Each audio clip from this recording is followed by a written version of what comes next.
We all kind of have this image, right? College costs, Hmm. you think tuition, maybe the dorm room fee. Hmm. But what if that's just scratching the surface? Exactly. Welcome to the deep dive. Today we're really digging into, well, the real financial side of higher education. We're using info from Diversified College Planners. Yeah, our goal here is to uncover those costs that often get overlooked, but can seriously inflate the final bill. It's interesting how the advertised cost, the sticker price, is Right. often so different from the reality. It really is.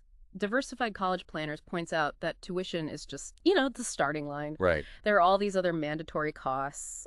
Think about fees, technology fees, activity fees. Oh, yeah, those little fees they add up. And textbooks, of course. Then you've got room and board. That's not just the room. It's utilities sometimes, and definitely those meal plans. Mandatory meal plans, Yes, right. right.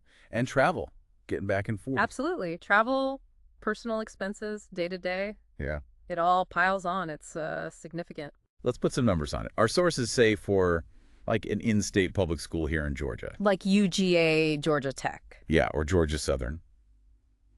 You're looking realistically at what, around $30,000 a year?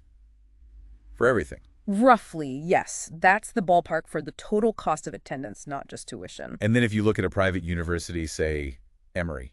Oh, that's a big jump. You're potentially exceeding $84,000 a year there. $84,000, wow. And even going out of state like Auburn or UT? Those are getting close to $60,000 annually now. Okay, so those yearly numbers are already pretty eye-opening. But there's another factor, isn't there? The time it actually takes. That's a huge piece of the puzzle. We all assume 4 years for a bachelor's degree, right? It's the standard assumption, yeah. But the data tells a different story.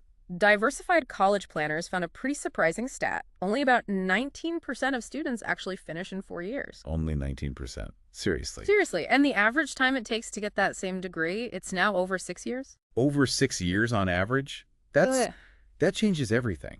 It really does. And the breakdown is interesting, too. It's roughly 20% taking 5 years. Okay. Another 20% taking 6 years. Right. And, a similar chunk taking even longer than that. So the bottom line is pretty clear then.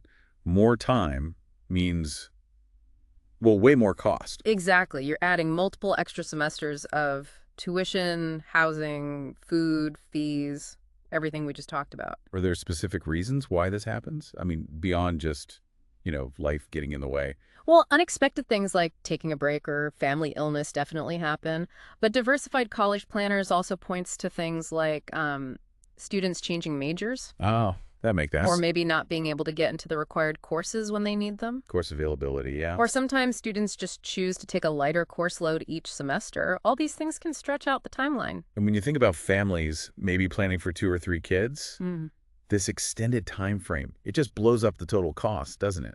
It absolutely does. Diversified College Planners estimates that for, say, 2 or 3 children, the total family investment could easily be between $600,000 and $1 million, maybe even more. 600,000 to $1 million or more.